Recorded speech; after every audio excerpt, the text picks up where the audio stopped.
ei ole ühtegi tõsist ja ennast nagu tõsiselt võtvat majanduskonverentsi, kes ei kasutaks võimalust, et Eestis on välja kujunenud selline teineteist sügavalt armastav duett, kes esitab siis verbaalse iluvõimlemiskava majandusteemadel. Mul on väga hea meel kutsuda siia lavale kaks meest, kes siis hakkavad ära jagama, kes on parasjagu pull, kes on karu, SEB majandusanalüütik Mihkel Nestor ja Redgate Wealthy investeerimisvaldkonnajuht Peeter Koppel. Nii, võtame siit töövahendi kaasa ja nii kaua kuni tulete, siis pean tunnistama, mehed, ka kuulasin ise kiiresti viimase episoodi üle, mõtlen, et kas see nüüd on teil siis nagu eraldi selline tuur juba välja kujunenud. See eelmine kord olite muuseumis, nüüd siin paljud, ma tean, kriitiliselt ütlejad ütlevad, et Hiiumaa, see on ka nagu muuseum juba omamoodi. Või siis mitte, et millisena lähtute sellesse algavasse vestlusesse? Kõigepealt, Mihkel, sulle selline küsimus ja siis juba see, mis teil endal plaanis oli. No jaa, siit me tegelikult jõulutuur hakkab pihta, et Jassi Zaharoviga koos Hiiumaalt alustame, siit lähme Saaremaale ja siis jõululaupäevaks peaksime Vana Antslas olema. Ja seal on ka Silvia Ilves celloga. Ja ma just tahtsin, et suuremaks lajatamiseks peab minema, et siis mul on 2 relva vähemalt. Aga mis me siis teile täna räägime? Räägime majandusest, aga mis mind ja Peeterit nagu ühendab, et minu arust majandusest on võimalik vahepeal nagu väga igavalt rääkida ja meile ei meeldi igavad asjad. Ehk siis me räägime tegelikult tõsistel majandusteemadel, aga meile meeldib natuke niimoodi, ütleme, pinget peale kruvida sinnale. Ja järgneb siis debatt sellel teemal, et mis siis majanduse tuleviku ees ootab, kus me võib-olla võtame natuke äärmuslikku seisukohti, aga räägime siiski nagu päris elust.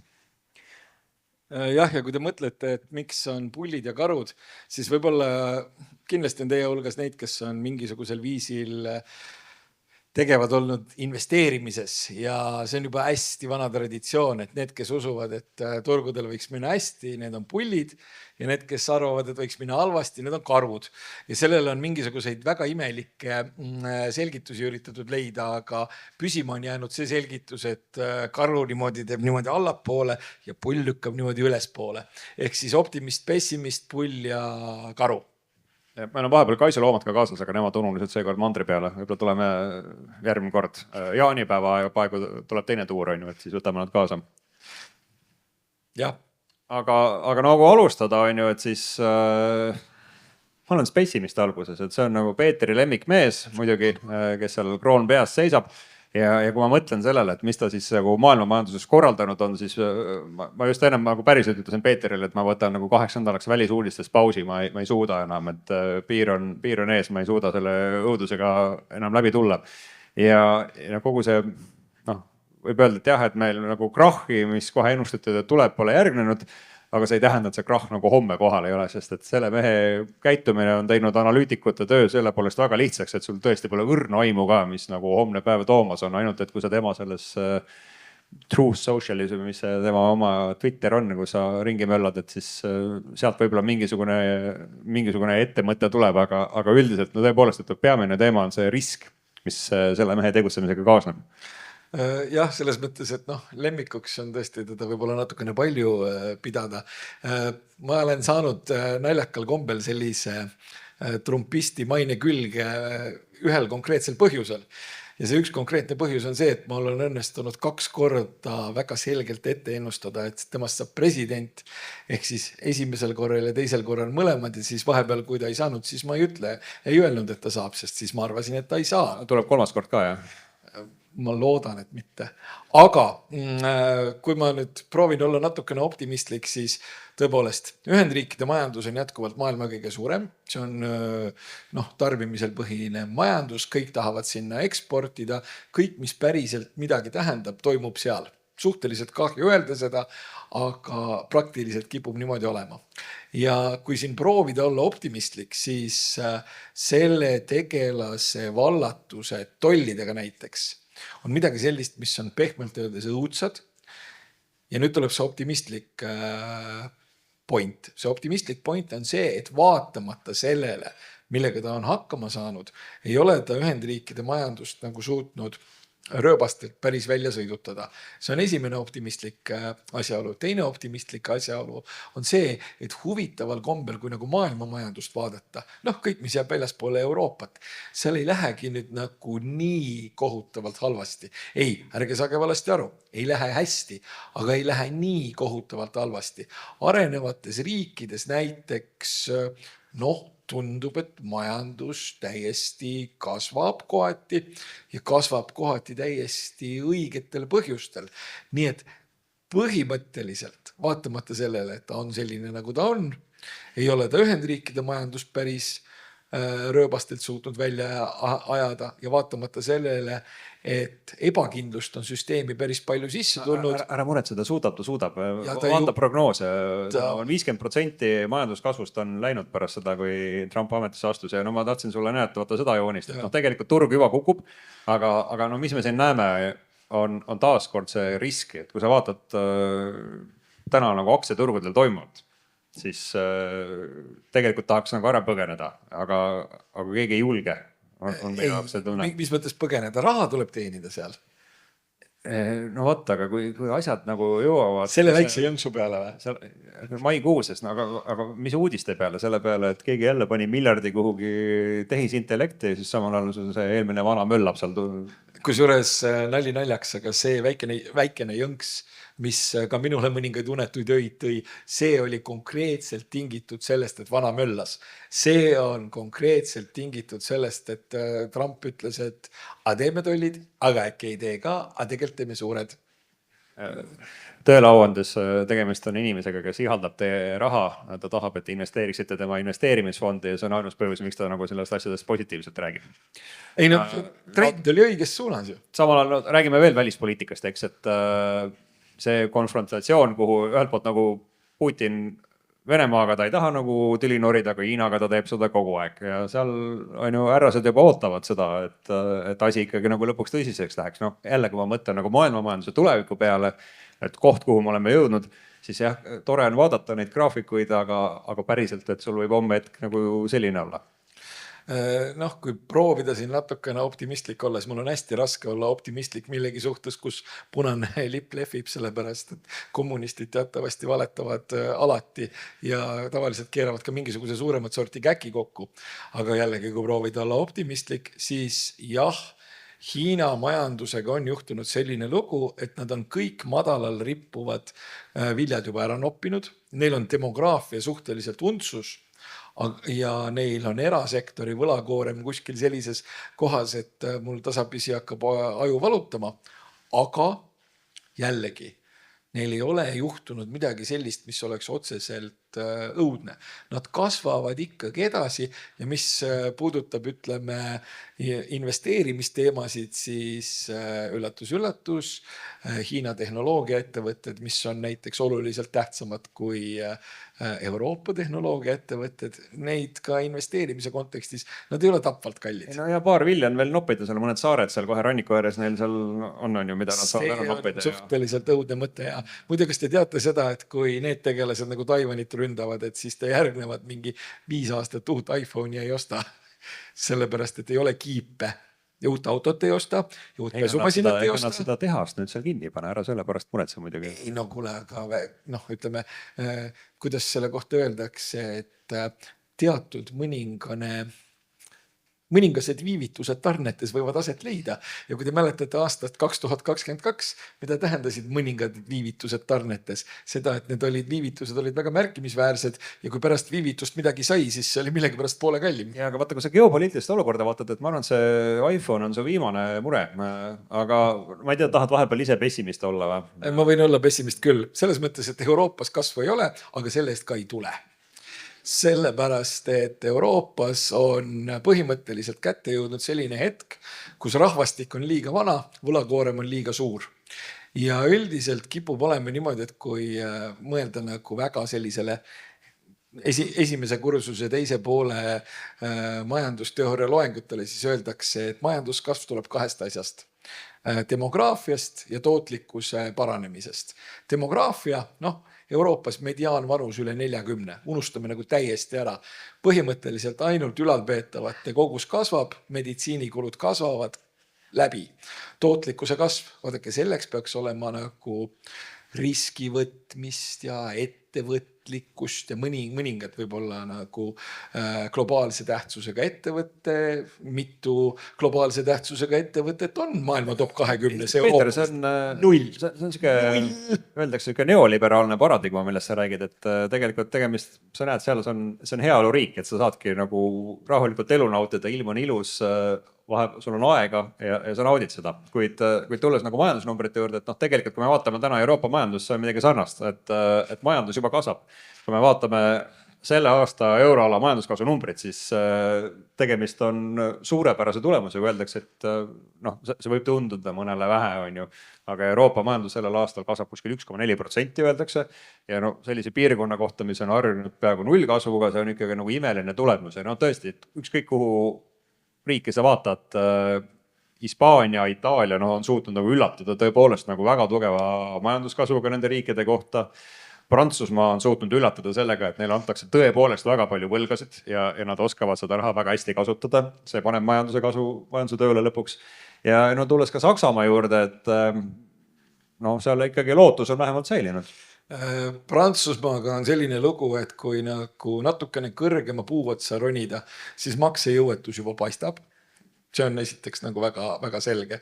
Teine asi on see, et sakslased on suutnud, mõningates asjades on sakslased toredad, on ju, et nad näiteks vahepeal oskasid mingid autosid teha, aga üldiselt tasub nagu meelde tuletada, et nad suutsid 1 sajandi jooksul alustada ka 2 maailmasõda. Ja nüüd neil on põhimõtteliselt käimas nagu selle sajandi nagu suur untsu keeramise projekt. Ja selle nimi on nende energiapoliitika. Ehk siis nad arvasid, et nad on tööstusriik ja siis nad võivad põhimõtteliselt elada ilma tuumaenergiata, mis on käivitanud Saksamaal deindustrialiseerumise. Ehk siis Saksamaa, suur maailma tööstusriik, kus kõik ajud nii-öelda koos olid ja põhimõtteliselt vahepeal päris ilusti raha tegid, siis nagu päris põhjuseid selleks, et see majandus seal kasvaks, ei ole. See on viimane aeg, sest et kui me mõtleme nagu kaasaegse majanduse peale, siis mingisuguste asjade vorpimine, see ei kuulugi ilmselt selle väga kaasaegse majanduse juurde. Ja sakslased on niisuguse nagu tuima järjekindlusega üritanud ikkagi toota kogu aeg midagi, aga on aeg lõpetada tootmine, on aeg liikuda üle sellele teenindussektorile ja rohkem teenusmajandusele. Seda nad paistavad on proovinud teha jah, et nad kippusid väga palju importima neid erinevaid, mis neid olid insenere ja arste, kes tuli nagu, keda Angela nagu kutsus ja nüüd on nendega mingi pahandus. Aga sellest ei ole viisakas rääkida, mul on aru saanud. Meil oli paberitega mingi pahandus, jah, need inseneri paberitega oli üks pahandus seal. Vaatame jällegi nagu positiivse poole pealt. Proua, kes vahepeal, ma arvan, on ju põhjustas teile suurt meelehärmi. Kõik, kes on kodulaenu võtnud, nende jaoks ta on väga tuttav kuju, on ju. Tema on süüdi, ei ole süüdi Swedbank, ei ole süüdi SEB ega LHV, vaid süüdi on see proua, tegi teie elu halvakseks, võttis raha ära, sundis maksma rohkem laenu tagasi kodulaenu näol siis pangale. Aga miks ta seda tegi, eks, et te elasite liiga hästi, ostsite poest liiga palju asju, tänu sellele, et te liiga palju asju ostsite, vaesed kaupmehed, nad ei jõudnud riiulite peale neid asju viia. See tähendas seda, et nad pidid ju kuidagi toime tulema, tõstsid seetõttu hinnad 2-kordseks. Keegi pidi midagi tegema ja proua Kristiine sekkus sellesse, võttis teie raha ära. Aga selle mõttes oli tore, eestlased võtsid õppust, raha sai otsa, rohkem ei saanud nagu poes käia, tänu sellele inflatsioon on uuesti alla tulnud. Ja olemegi jõudnud sellisesse stabiilsesse keskkonda, kus ta võib sellise rahuliku karmi pilguga vaadata tuleviku poole, et nagu olukord praegu on päris hästi. Intressimäärad on toodud nagu allapoole, pole päris nullis, ei ole seal, kus ta oli 4%, 2%. Ja see on tegelikult see koht, kus kõik ongi hästi keskpanga vaatest. Sa oled leidnud ainukese pildi, kus tal ei ole 600 eurost salli kaelas. Aga ei, selles mõttes, et inflatsioon on tulnud alla mitte nii päevõrd kõrgemate intressimäärade pärast, vaid inflatsioon on tulnud alla sellepärast, et Euroopa majandusest nagu praktiliselt midagi ei toimu, seda nagu päris sihukest head lõppnõudluse moodi asja ei ole ja loomulikult kui nõudlust ei ole, siis noh, see hinnatõus nagu selgelt pidurdub. Aga kui proovida selle juures nagu pessimistlik olla, siis jah, ollakse jõutud intressi tasemele, mis on, ütleme, mis seal on mingi mõnus intressi tase. Ikka 2% juures, aga noh, oluliselt mõnusam oleks ju, kui ta oleks veel allpool, aga sinna ta ei lähe. Aga noh, stabiilsus majanduses on peamine. Noh, väiksed probleemid on võib-olla esinenud, on ju, siin Prantsusmaa näitel, et intressimäärad, mis sobivad Kristiinele, ei sobi võib-olla Prantsusmaale, on tekitanud kergeid nagu hingamistakistusi, aga samas nagu öelda, et ega see pitsa ei ole väga hea toit, on ju, kui sa mõtled oma tervise peale, et ja noh, ka selline eelarve defitsiit -6% võib-olla ei ole nagu pikaajaliselt selline parim plaan ja seetõttu ma arvan, et tegelikult Prantsusmaa majanduse tervis paraneb tänu sellele, et meil on intressimäärad jälle kuskil enam-vähem nagu plusspoole peal. Ei, kohtupäev lükkub lihtsalt ettepoole, sellepärast et Prantsusmaa majanduses on riigi käpp sees rohkem kui poolest, mis siis tähendab seda, et neil on kulud üleval ja kui nad peaksid kulusid kärpima, siis nad tegelikult kärbivad ära oma majanduse. Ehk siis nad on põhimõtteliselt... Prantsusmaa kohta ja veel üks pilt ka. See pilt mulle meeldib. Ehk siis põhimõtteliselt Prantsusmaa on hea näide sellest, kuidas on võimalik üles ehitada võlale, veinile ja halvale iseloomule ilmselt maailma ajaloo üks olulisemaid püramiidskeeme. Aga majanduslikus plaanis ma tegelikult, mõneti ma tahaks olla prantslane, et kujuta ette nüüd, kui nad peaks kogu selle raha, mis nad tahavad siis nagu riigi poolt kulutada, nad peaksid selle nagu inimestelt läbi maksukoormuse kätte saama. Selle poolest on ju oluliselt parem, et turul endiselt on nagu inimesed ja ettevõtted, kes on neile valmis raha laenama ja noh, hoolimata sellest, et noh, kuidagi võib-olla mõne riigiga võrreldes, ma ei tea, Rootsi või Saksamaaga võrreldes Prantsusmaa riigivõla intress on tsipakene kõrgem. No ta tegelikult on ikkagi väga-väga madalas kohas. Ja no majandusele jällegi, vaata kui kasulik on. Keegi teine annab selle raha, sina saad seda tarbida. Ei pea nagu kuidagi oma kaukast leidma seal pensioniteks ja haiglaga ja selleks, et seal mõni rongijuht saab 50-aastasele pensionile minna.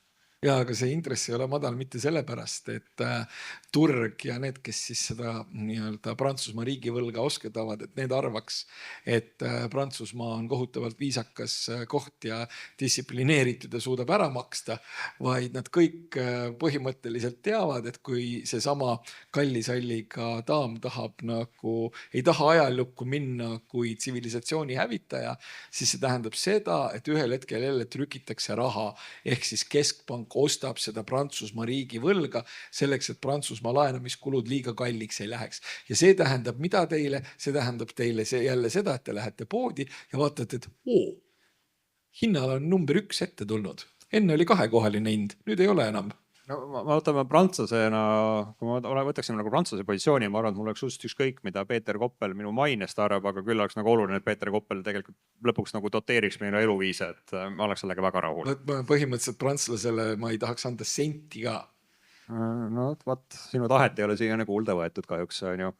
No sõjast räägime ka veel natuke. No, ma ei tea, siin ma arvan, et me võtame ikkagi nagu ühise positsiooni, et see positsioon saab selline olema. Et ei näe nagu väga teisi.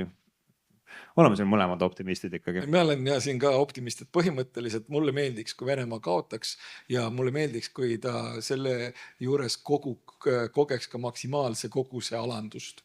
Aga mis puudutab, ütleme, selle optimistliku stsenaariumi konteksti, et kui see sõda nagu läbi saab, siis ja oletame, et see saab läbi Ukrainale selgelt võib-olla ka soodsatel tingimustel, siis on üks asi, mida see küll saab prognoosida. Ja see on jällegi hinnatõus, sellepärast, et noh, ütleme, no ma ei kujuta ette, teil siin on selline väike mõnus saar ja vaja on üht-teist võib-olla ehitada ja noh, ma arvan, et need 3 inimest, kes oskavad nagu plaati seina peale otse panna niimoodi, et need alla ei kuku, et need põhimõtteliselt lähevad ka Ukrainasse tööle, sest see nii-öelda ülesehitamise maht ja nõudluse kontsentreerumine lühikesele ajale viib üles toormete hinnad, viib üles tööjõuhinnad ja tõmbab nagu vaakumina tegelikult kõik oskajad inimesed vähemalt mõneks ajaks sinna. No siin ma nagu päriselt oponeeriks Peetrile, et kui sa nüüd võtad joonlaua ja tõmbad, et kaugel on siis rindejoon Hiiumaast, see on nagu päris kaugel ja noh, ma ei näe neid ronge, mis siit hakkaksid vuhisema kuhugi Ukraina idaosa poole peal mingisugused fiboblokid ja kipsplaadid. Rääkimata siis sellest, et Eesti ehitajad sinna lõpuks jõuaksid. Et ma arvan, et peale seda neil on nagu seal nii mõnelgi mehel on nagu uut tööd vaja võrreldes siis selle viimaste aastatega, kui ta peamiselt nagu kuulipildujaga tööd pidi vihtuma. Aga kas sa tead seda, kui vähe neid tegelasi on, kes tegelikult maailmas päriselt oskavad? Ma olen ka kuulnud ja Eesti ehitaja on peamiselt see, eriti Hiiumaa ehitaja on see, kes ainsana oskab seda kipsplaati panna. Aga tulles, vaata keegi peab talle lõpuks raha ka maksma, on ju. Ja kuidas seda palju saab? Ta saab seda rohkem, kui ta siin Evere saaks. Vaata, no, kui Peeter Koppel võib-olla doteerib seda Ukraina rekonstrueerimisprojekti, siis tõesti, aga teistel juhtudel ma ei näe isegi raha, et piisavalt relvi neile antakse, et rääkimata, et keegi seal mingid majasid hakkab ehitama. Aga eks me näeme ühel hetkel. No räägime natuke meie kaubanduspartneritest ka, et no minu selline nagu päriselt minu töö on, ma ei tea, mis mu töö õige on, istun siin praegu, aga ma pean tegelikult ka nagu Soome majandust analüüsima, kui mul selleks aega jagub ja kui ma vaatan täna siis olukordi seal kuskil Põhjamaade turgudel, vaata siis situatsioon on umbes selline, et on niisugused selge silmavaatega blondipäised põhjamaalased seal, olgu ta Rootsis, olgu ta Norras ja siis on soomlased.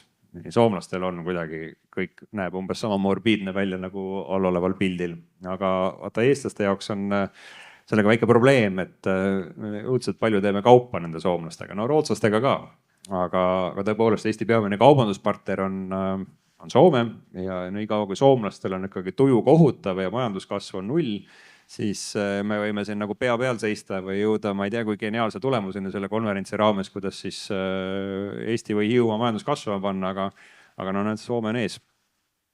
Siin ma varastan sult selle väga hea kõnekujundi ära, et sa oled kasutanud siin 2 kena teismelist tütarlast. No mina selle Soome asemele põhimõtteliselt paneksin selle üksildase keskealise alkoholiprobleemiga tegelase kuskil Agi Kaurismäe filmist, kes on üksi öösel kell 3 kuskil baaris ja võtab põhimõtteliselt mingisugust odavat pitsi, ehk siis Soome majanduse olukord ja see, kuidas soomlased seda ise näevad, see on põhimõtteliselt nii õudne, et mul hakkab tasapisi nagu hirm tekkima. Sellepärast, et ma olen nagu siuke Tallinna poiss, on ju, ma terve lapsepõlve vaatasin Soome telekat ja siis mul kujunes nagu mingisugune arusaam sellest, et millised soomlased on, mismoodi nad elu tunnetavad, kuidas nad tulevikku näevad, milliseid sõnu mingites olukordades kasutavad, on ju. Ja nüüd ma jätkuvalt vaatan Soome telekat, sest mul on mingisugune reha katusele pandud, mis seda võimaldab. Ja see, millise näoga nad seal on, mul tuleb praegu külmajudin üle selja. Nad põhimõtteliselt arvavad, et nende nagu show ongi läbi. Nad arvavad, et hakkame põhimõtteliselt lõpetama. Pakime kokku ja läheme minema, aga kuhu ei tea. Ehk siis neil on demograafia untsus. Neil võlakoorem kogu aeg kasvab, nende konkurentsivõime on selline ja põhimõtteliselt neil ei ole juhtunud mitte midagi huvitavat pärast seda, kui Nokia millegipärast arusaadavatel põhjustel tegelikult kõht ülespidi nagu pinnale tõusis ja enam nagu väga ei hinganud. Et neil on nagu tõeliselt halvasti ja arvestades, et meie peamine ekspordipartner on, siis mina tahaks, et neil läheks hästi. Nad on muidu toredad ka, kuigi vahest veel depressiivsemad kui eestlased. Aga see praegune olukord... Soome majanduse kohta tuli mõttetera jah, et vahel on see väga tore. Võib-olla see kunagi jõuab kohale. Aga räägime nüüd natuke Eesti majandusest ka. Ma ütlen, täna nagu ilmaga läks väga kehvast. Ma muidugi lootsin, et tavaliselt, et kui rääkida Eesti majandusest, siis läheb nagu ilm eriti pekki, et oleks sadanud mingisugust horisontaallörtsi ja tuul ulunud siin.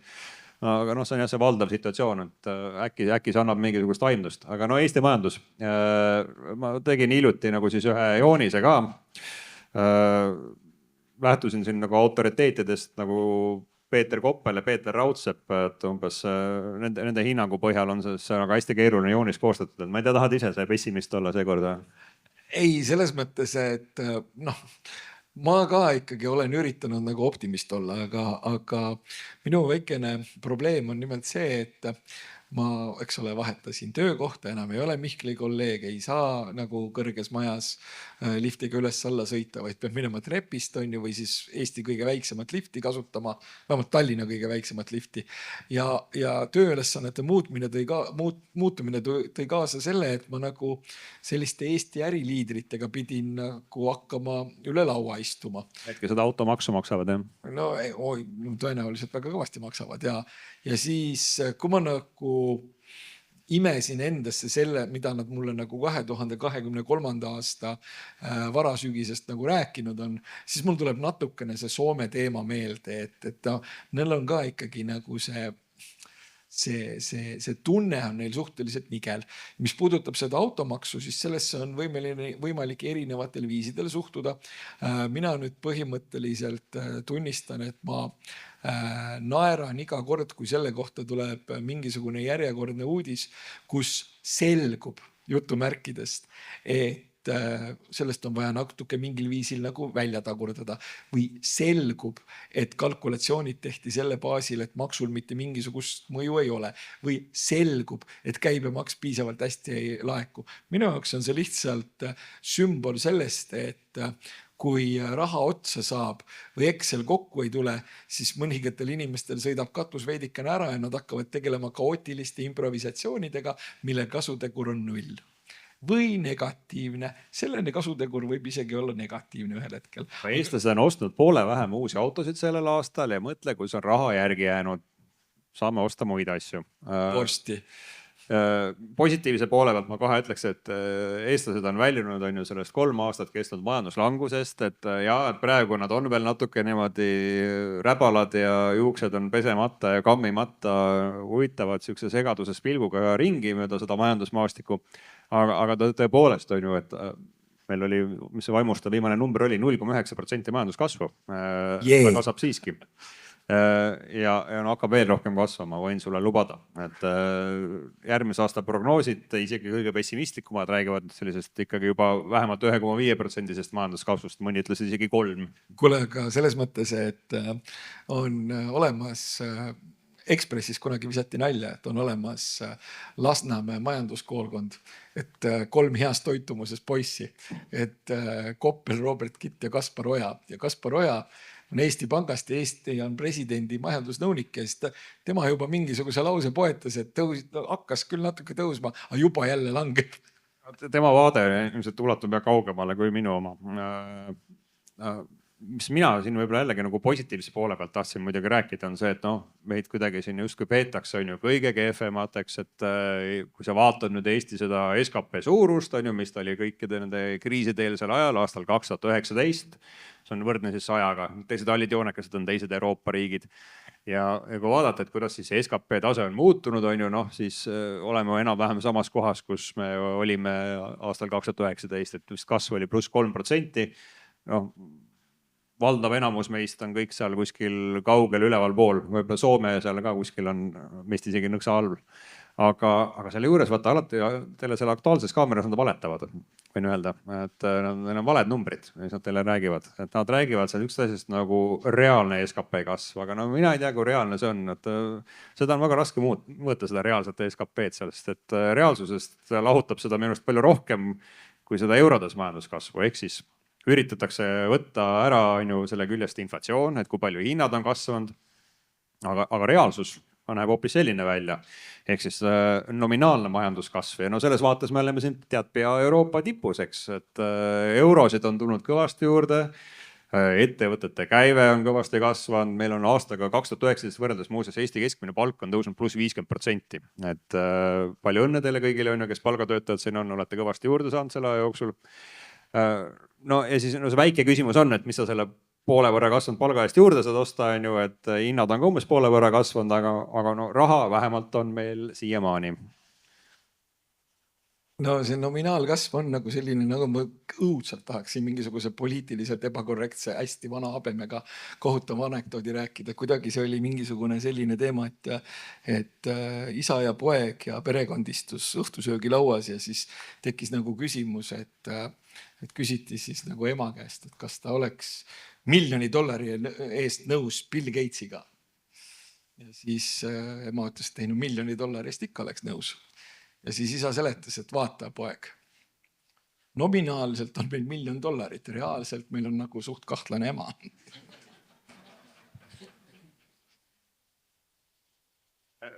No mina positiivse poole pealt tahaks lisada, et jah, meil oli selline olukord siin, kus mul lapsena lihtsalt väga meeldisid muumimultikad, ja seal lemmiktegelane oli see Mörg, ma ei tea, kuidas eesti keeles oli. Suur hall äkki või? Urr või? No vot see Urr on Eestit taga ajanud oma majanduslangusega, aga no jällegi, et vahepeal siin mõni nagu ajakirjanik armastas kasutada sõna majanduskriis, et aga kus on kriis, et no ma oleks ikka tahtnud näha niisugust nagu verd tänavatel, töötus, pankrotid, inimesed ei jaksa laenusid tagasi maksta, et no 3 aastat majanduslangust, et tulge näidake, kus kohas see on. Ei ole tegelikult mitte midagi niisugust sündinud. Ja no vaata nagu see, mul vist järgmise joonise peal, et tegelikult ega see oli niisugune nagu armas majanduslangus, et ta oli niisugune nagu tore ja pehme meie vastu, et no justkui nagu jah, kõik oli väga halvasti, aga nagu mitte midagi ei juhtunud, et nagu seal muumimultikas ka tegelikult sel Urril tal oli hea süda, ta tahtis sõpru saada, ta ei tahtnud nagu kedagi ära süüa, on ju.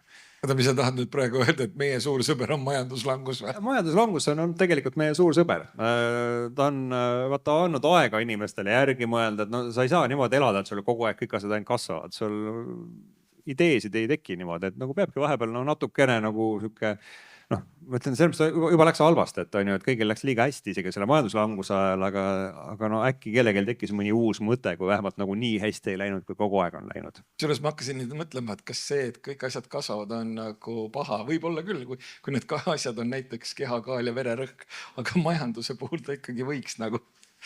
No raha tuli juurde, nagu ma ütlesin ja noh, see on see Peetri slaid, et vaata, siin on nagu minu jaoks tekkinud see olukord, kus tegelikult see majanduskasvu nagu ootab meid seal, aga Eesti lihtsalt on pööranud oma pilgu kõrvale ja vaatab kuhugi ülgallilt sinna nagu kauguse poole. Uppunud tursa näoga. Aga noh, küll ta tuleb tagasi, on ju, et tõepoolest prognoosid seda näitavad. Ja muide, ma juhin su tähelepanu, et ei nagu kevades ei läinud Arno nagu teele juurde, kui teele kutsus. Ja siis nagu seal edasi nagu suves ja Tootsi pulmas ja see, kus see tseen on, siis ta ajas teelele mingit täielikku pasteeti, et me ei ole need, kes me olime. Noh, ja no vaata, palgakasvust ma natuke rääkisin, on ju, et homme tuleb jälle muuseas uus palgakasvu number, saate jälle teada, et kui palju oleksite pidanud palgaläbirääkimistel palka küsima, aga noh, see on see nagu pikaajaline pilt, et ma võin öelda, et kui me võrdleksime siin ennast mõne vahva riigiga, kelle poole me oleme kogu aeg püüelnud, näiteks nagu Soome, siis noh, seal see asi on pigem niisugune nagu horisontaalselt liikunud, et tegelikult majandusega mõistes 10-aastane periood, see ei ole justkui nagu mitte midagi. Aga näed, meie siin oleme, palk on enam kui 2-kordistunud. No selles mõttes, et see ju tuleneb sellest meie fantastilisest olukorrast, kus meil on struktuurne tööjõupuudus, kus kõik, kes on hobusest targemad, on tööl ja isegi mõned sellised, kes ei ole, on ka. Ja ühiskonna jaoks suurepärane. No okei, no meil selle tööstusega on võib-olla väike probleem siin jah, et ma panin seda nagu illustreerima, et mis olukord valitseb siis Eesti töötlevas tööstuses on ju, et ainus, mis seal nagu mingisugust konkurentsivõimet evis oli võib-olla see sama puidutööstus, aga nüüd on järgi jäänud ainult sihuke raielank, seal taga kuskil võib-olla on ka mingid plakatitega protesteerijad veel endiselt, kes selle vastu protesteerivad. Aga jah, see on üks koht, kus Eestis nagu on nagu mõte minu jaoks nagu otsa saanud, et meil oli sihuke ilus aeg, töötlev tööstus on ju andis siin 5% inimestest tööd ja tuli umbes pea sama palju on ju Eesti majanduskasvust sellest sektorist. No tänaseks see on ikkagi kahanenud pea poole võrra ja ma ei näe sealt nagu ka siukseid nagu uusi tulijaid on ju, et justkui midagi väga ei toimu. Selle pildi peal ma olen seda enne ka näinud ja ma tunnen jätkuvalt puudust, et seal keskel selle kännu peal oleks üks erakordselt kurva näoga öökull. aga jah, selles mõttes, et kui me töötlevast tööstusest räägime, siis meil peaks olema midagi sellele töötlevale tööstusele pakkuda, et meil peaks olema pakkuda tööjõudu, no nagu väga ei ole, või kui on, siis see ei ole mõistliku hinnaga. Meil võiks olla mingisugust siis äritegemise keskkonda võimalik pakkuda. See on ka selline, no mõne meelest on hea, mõne meelest on halb. Meil võiks olla vähemalt mingisuguses kontekstis odavamat ja võib-olla natukene stabiilsema hinnaga energiat, seda meil ka ei ole. Meil ei ole töötlevale tööstusele tegelikult midagi pakkuda ja siis, kui meil tekib mingisugune idee, et äkki teeks mingit töötlevat tööstust natukene, siis tõepoolest tullakse suhteliselt kiiresti, hakatakse protestima, et sinna ei saa, sinna ei tohi ja seal on öökull ja seal on see ja see ja see, aga lõppkokkuvõttes siiski nagu natukene võiks seda töötlevat tööstust olla ka, sest kuidagi nagu see meie SKT ja eriti maksutulu võiks nagu kokku tulla. Pöörame siis pilgud Eesti nagu buumivale sektorile, see on jaekaubanduses, eriti kasutatud rõivaste kauplused. Muuseas ka, ütleme, peamised ettevõtted, ma Hiiumaal tean, on ikkagi kõige kuulsamad kaltsukad, et kes ei oleks käinud Samaria poes, ma arvan, nagu kogu Eesti. Ja see nagu naljakal kombel on olnud üks sektor, kus siis nagu Eesti jaekaubanduses on minu arvates suhteliselt hästi läinud, üllata miks. Kuid vaata Eesti jaekaup, nendega mul on natuke nagu raske olnud ka, et nad siin nagu, vähemalt mõni aeg tagasi käisid mööda nagu erinevaid televisioonisaateid ringi ja siis kurva näoga seal rääkisid, et kuidas elu on raske, klient tuleb, kui ta üldse tuleb, siis ta ostab ainult seda kõige odavamat viinerit ja otsib neid kollaseid silte. Mina teadsin, et seal oli väga selge põhjus oli ka taga ja mitte siis niivõrd see, et nüüd Eestis oleks elu väga halvaks läinud, vaid vahepeal, kui sa nagu võtsid oma selle teise pensionisamba välja, ostsid kõige kallimaid viinereid poest, tegid köögis remondi ära, ostsid uue teleka, muruniiduki, et jumala ees, sul ei olegi nagu 3 kuud hiljem neid samu asju vaja, eks, et sa ei peagi poodi minema, lähedki vahepeal vaatad, mis kaltsukas müüakse. Jah, ja ütleme, et mis puudutab, jaekauplejaid, siis üks asi on, eks ole, loomulikult toidu ja esmatarbekaubad, et see, sealt võib olla nagu midagi välja loed, aga kui sa mõtled nagu tööstuskaupadele, siis maailm on nagu suhteliselt dramaatiliselt muutunud, siis ma hakkasin nagu mõtlema, et võtame minu tänase kostüümi, siis Eestist on mul soetatud prilliklaasid ja püksirihm on nahakunstniku poolt tehtud, sellepärast, et sellist värvi ei olnud nagu internetis võtta. Ehk siis tööstuskaupade kontekstis varsti mulle tundub kohalik jaekaupleja ei suuda millegagi nagu konkureerida enam. Aga õnneks meil on ikkagi nagu Hiiumaa majandus, millest me nagu täna ennekõike räägime ja nagu me teame, Hiiumaa majanduse läheb suurepäraselt, sest et üks asi, ütleme ka sektor, mille minu arust on läinud siin viimastel aastatel väga kenasti, vaatamata sellele, et seal võib-olla turismiettevõtjate mingi liit ei taha sellega nõustuda. Aga kui ma vaatan siis erinevate Eesti spaade hinnakirjasid seal nagu tipphooajal, siis üldiselt nädalavahetusest Pärnus sai teha nagu päris normaalse välismaa reisi. Aga pärnakad võivad ennast põhimõtteliselt kokku pakkida, sest et see eestlane, kes nagu otsib seda kõige kallimat majutust ja kõige kallimat spaelamust, et nad on Pärnus kaotatud, kuna me teame, et nagu peagi kõik nad on Hiiumaal. Ja ma arvan, et siis hakkab Hiiumaa majandus kasvama. Et praegu öeldi, et mis oli see, et Hiiumaa panus Eesti majandus on 0, et 0% SKP-st, et kus me sealt annab liikuda küll kuhugi, eriti vaata, kui see seltskond siin hakkab nagu kuhugi, võib-olla ei sõida nagu otse sinna spaasse, vaid läheb vahepeal Selverist läbi Kärdlas.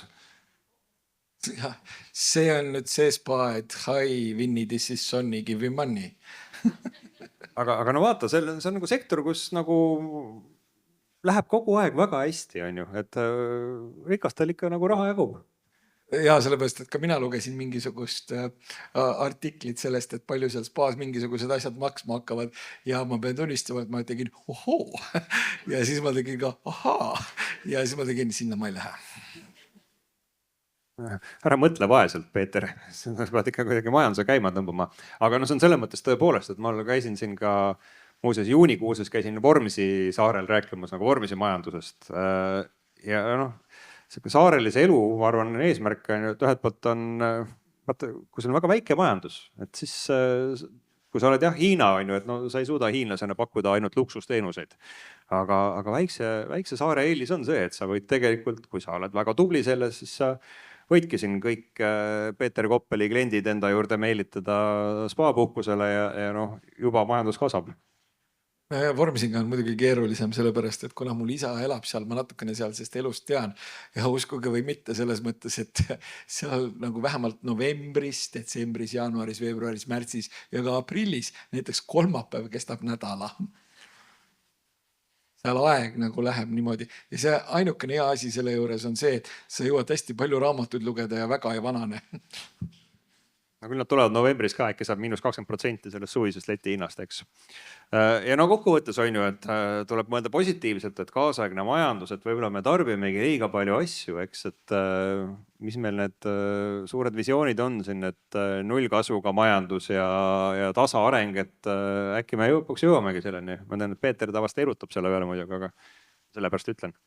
Ei, selles mõttes, et minu probleem on tasaarenguga lihtsalt peamine see, et vaata tasaareng tähendab seda, et ka maksutulud kuivavad kokku ja see tähendab seda, et noh, võib-olla ei ole mõningaid selliseid teenuseid võimalik enam üleval pidada, mida vaja oleks. Ja nagu väga ei tahaks, et oodatav eluiga võib-olla sinna 60 juurde jääks. Positiivsed sõnumeid ka loomulikult jaekaubandusest, et nagu ma rääkisin, et meil oli tegelikult väga suur jaekaubanduse buum, oli siin täpselt sel hetkel, kui toimus teise samba pensionireform, pärast seda nagu natuke aega seda raha jagus, siis raha kulutati ära, siis oli jälle väga halvasti jaekaubanduses, aga mul on nagu positiivsed sõnumeid, ma lugesin arvamuslugu üks päev suust hiljuti. Ja tegelikult on ju selgus, et ma olen olnud 23 aastat eksiteel ja see teine pensionisamast oleks üldse kinni panna, et ma selles mõttes mul on tunne päris hea, et aastal 27 või 8, et seal võiks tulla ikkagi suur pidu. Näiteks leedukad on ju, nemad said väga suurt inspiratsiooni sellest Eesti pensionisamba reformist, nad juba tegid otsuse ära. Täna juba kaupmehed lipsud ees ootavad, nagu, et saabuks 1. jaanuar, sest siis antakse stardipauk, see raha tuleb sealt pensionifondist välja. Vaesed eestlased on ju, kes siin kogu aeg peavad lugema selle kohta, kui hästi läheb Leedu majandusel, kui halvasti Eestil. Järgmine aasta ma ütlen, see on nagu veel hullem, et vaat siis hakkab Leedu majandus nagu mühisedes kasvama. See on jah, selles mõttes päris huvitav, et mina olen 98. aasta 2. veebruarist olnud tööalaselt seotud finantsturgudega ja ma nagu imestan selle üle, et millises koguses pasteeti on võimalik antud teemal genereerida. Ja selles mõttes, et see süüdlane ei ole mitte ainult see tegelane, kes siin nagu pildi peal on, vaid iga kord, kui tulevad mingisugused turgude teemad mängu, siis põhimõtteliselt on eeldused valed, mõtted valed ja järeldused valed. Ja siin ma saan öelda ainult seda, et ei ole mitte ühtegi muud toredat viisi, kus tavaline inimene jupphaaval maksusoodustusega kogudes või akumuleerides saaks parema tootluse oma pensionivarale, kui see on aktsiaturgudel ja see on reaaltootlust circa 6% aastas. Et põhimõtteliselt paremat võimalust tavalisel inimesel jupphaaval tegutsemiseks ei ole, ei tule, ei saagi olema. No vaata, aga Peeter, sa pead teistmoodi mõtlema, et kui see teise samba reform nagu esimest korda tuli, ma sattusin kuidagi lifti ühe oma kolleegiga, kellega me nagu väga tööalaselt ei suhelnud, aga tegemist oli siis väga pikaajalise kogemusega, väga heal ametikohal härrasrahvaga pangas on ju, tal, kes on sinna teise sambasse kogunud. Ja ta siis nagu vaatas mõtlikult lifti aknast välja, ütles, tead, ma ei olnud vaadanud, palju mul seal teises sambas raha on. Saad aru, ma saaks X5 osta selle eest. Ja naeratas mulle kummaliselt, et võt, see on niimoodi tuleb mõelda. No ma natuke räägin vahepeal nagu tõsisemat juttu ka, et nagu öelda, et see tõepoolest viimased aastad ei ole meil traditsiooniliste sektorite jaoks nagu kuigi head olnud.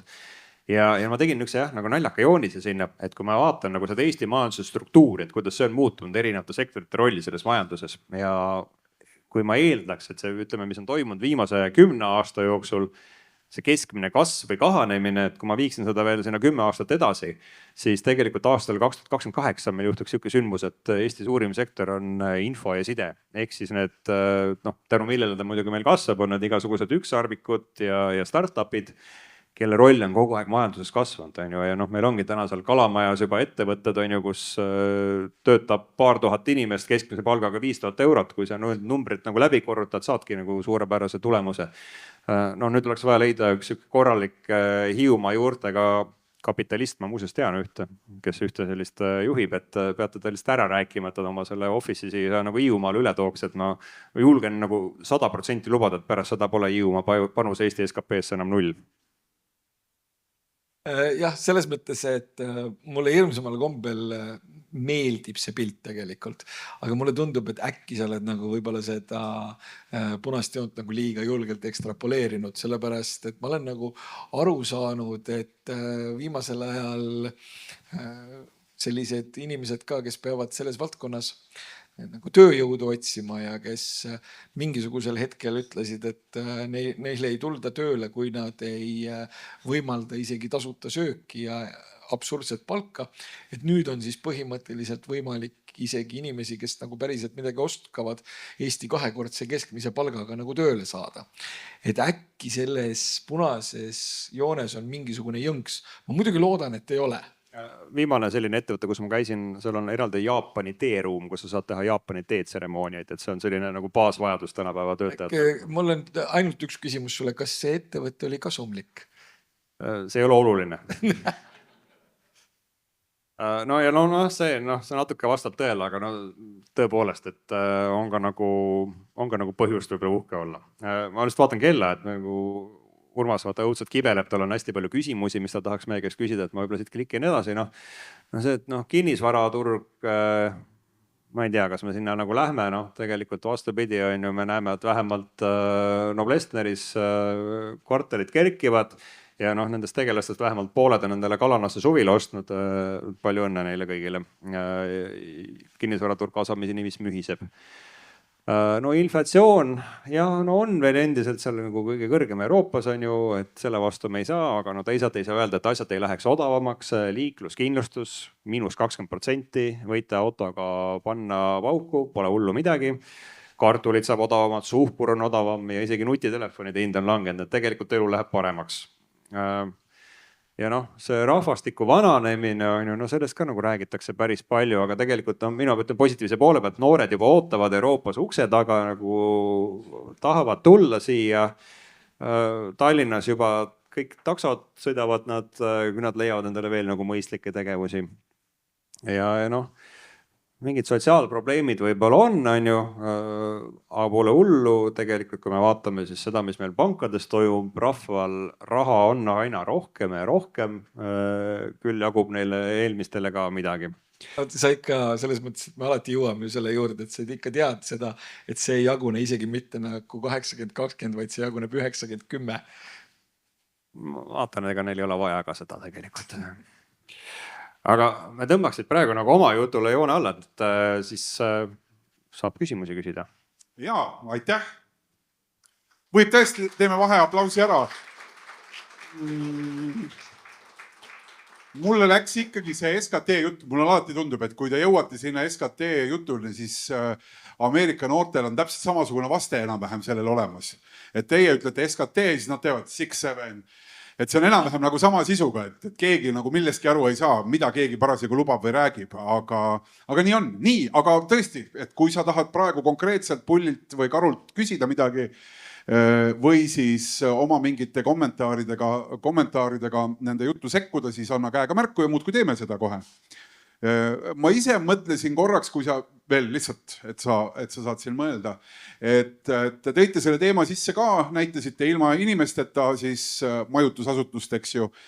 Samal ajal mulle see Mr. Bean slaid väga meeldis. Rowan Atkinson oli ju tüüpiline nagu puhkaja Hiiumaal enam-vähem selle slaidi peal, eks ju, seal selle kuldse põllu taustal või kõrval.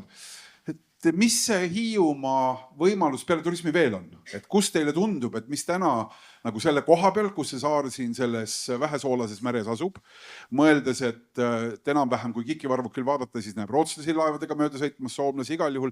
Need ma saan aru, et on nii mossis, et nende poole, isegi laeva poole ei tohi vaadata pigem.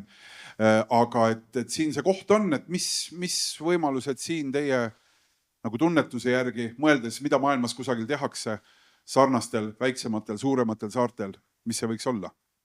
No ma olen vaadanud muuseas seda, et jah, millega siis nagu väikesaared rikkaks saavad, et noh, seal on nagu igasugused näiteid, et on sellised, kus on siis läbi kalanduse kuidagi seljad kokku pandud ja suudetud nagu ehitada mingisugune vinge kalandusvaldkonna ettevõte või mingi vinge logistika ettevõte, et aga no mis mulle nagu väikse koha peal üldse silma paistab, on see, et tegelikult see nagu piisab nagu 1-2 hullust kolkakapitalistist, kes lihtsalt nagu ei lähe ära ja tuima jõuga oma kodukohas üritavad seda äri teha.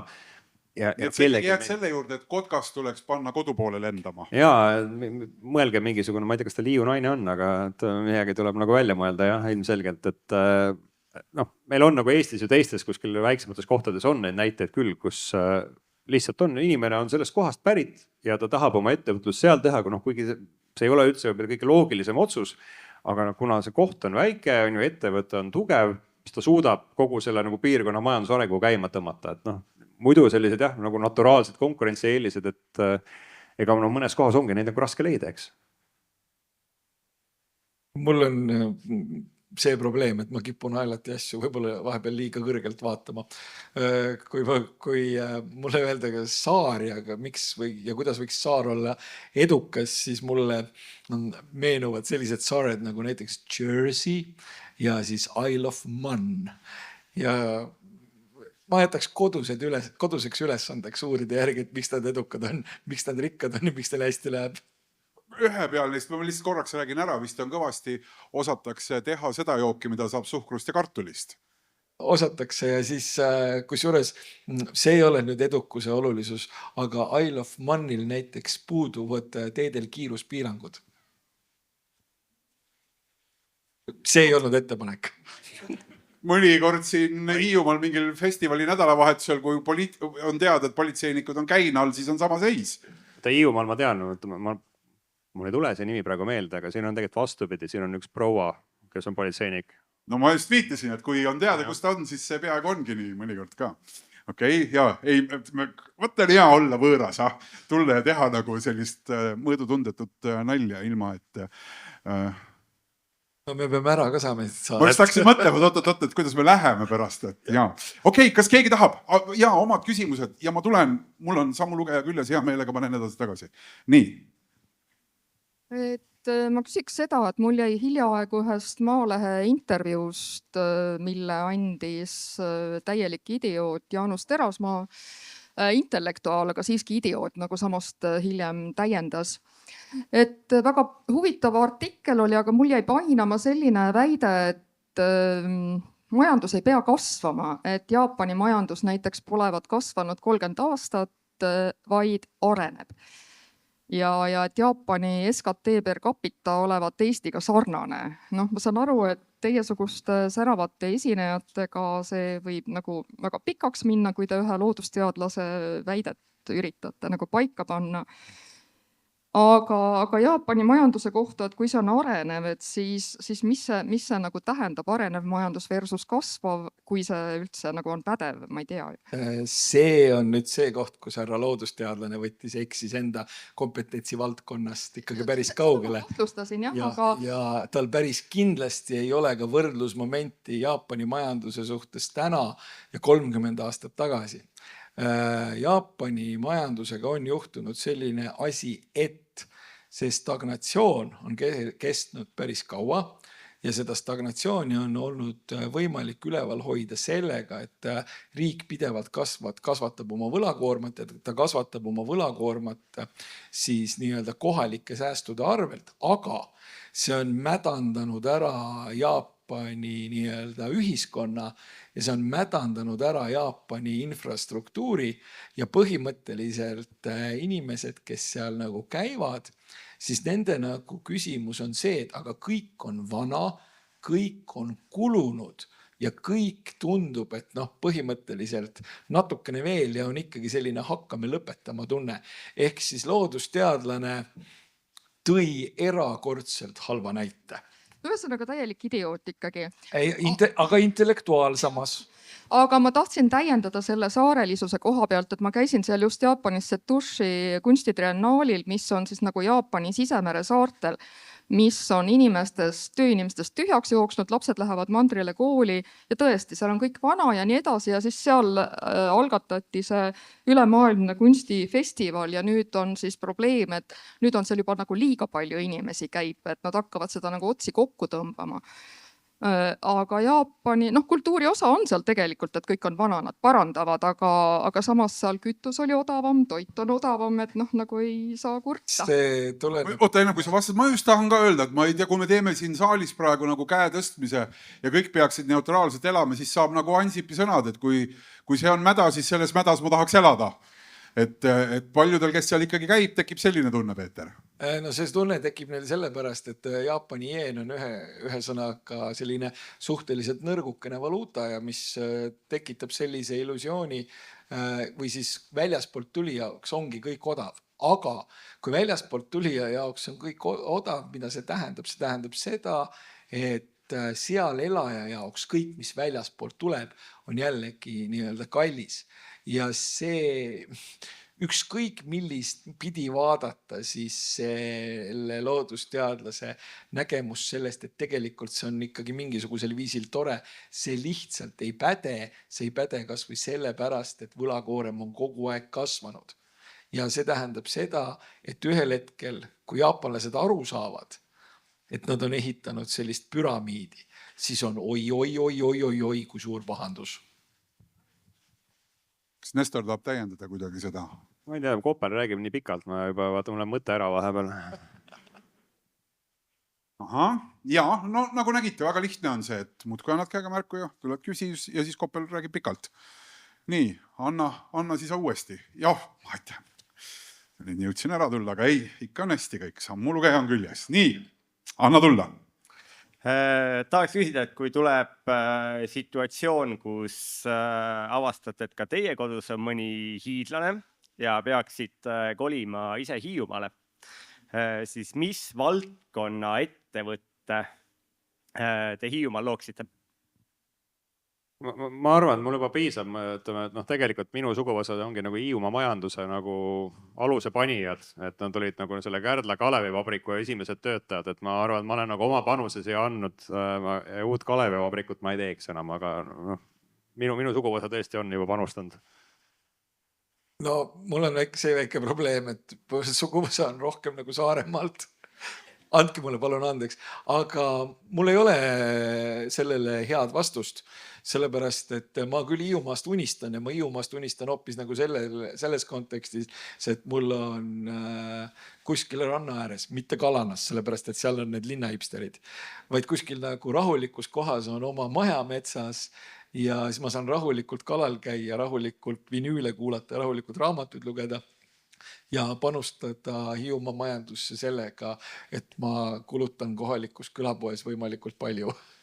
Aga kõige lihtsam äri, ma arvan, nagu tänasel hetkel, kuidas hiidlasena raha teenida on see, et leia siis üks Tallinna Telliskivi selline jõukas hipster, kes on sealt Kalanast ikkagi kuidagi outprice itud ja üritada talle oma kinnistu maha müüa mingisuguse hingehinnaga, et ma arvan, et sealt saab kõige rohkem. Kõige lühem aja hetke jooksul. Ja vaid lihtsalt kasutamisõigus 20 aastaks. No kasvõi see, jah. Eks ju, jah. Aga see oli päris huvitav, Koppel, mis sa tegid praegu, et nii kui sa said võimaluse, siis sa kirjeldasid kohe oma elu nagu elu Jaapanis. Et lihtsalt oleks vana tiksuks siin, kuulaks mussi ja ülejäänud majandus peaks siin ülal. Ei, aga vaata, see tähendab seda, et ma selleks hetkeks oleks akumuleerinud mahlase koguse kapitali. Aga jaapanlased ei ole seda või? Ei ole. Okei, no selge. No nii, ja järgmine küsimus, ole hea. Ehkki ettevõtete osas ei saanud praegu, et see ettevõtlus, ma ei tea, kui palju inspireeris siin praegu, võib-olla inspireeris, võib-olla mitte. Jaa, aga järgmine küsimus, võib-olla ka kommentaar, just, palun. Ma muidugi paadunud poliitikuna küsin kommentaari selle müüdi kohta, mida räägib Reformierakond, et järgmisest aastast kaob maksuküür ja see mõjutab kuidagi majandust. Mis te arvate, kuidas see mõjutab? Mõjutab ikka, jaa. Kuna see maksumuudatuste mõju, muuseas Rahandusministeeriumi enda analüüsis on väga ilusti välja toodud, et keda mõjutab ja kuidas, eks. Et mingisuguse seltskonna palk kasvab ikkagi või nüüd reaalsissetulek nagu oluliselt tänu sellele, et ma arvan, et vaadates, et seltskonna valdavalt on siis keskmise palgateenija ja sellest nagu suurema palgateenija. Ehk siis no ma ei tea, kas võib-olla see Hiiumaa spa, et see on juba nagu tõeline luksuskaup, aga näiteks see sama Eesti spa-turism läbi selle võiks kasvada, et kõik sellised kohad, kus siis kelle tarbija on selline keskmist või sellest kõrgemat palka teeniv inimene, et ma arvan, neil sektoritel tänu sellele võiks päris hästi minna.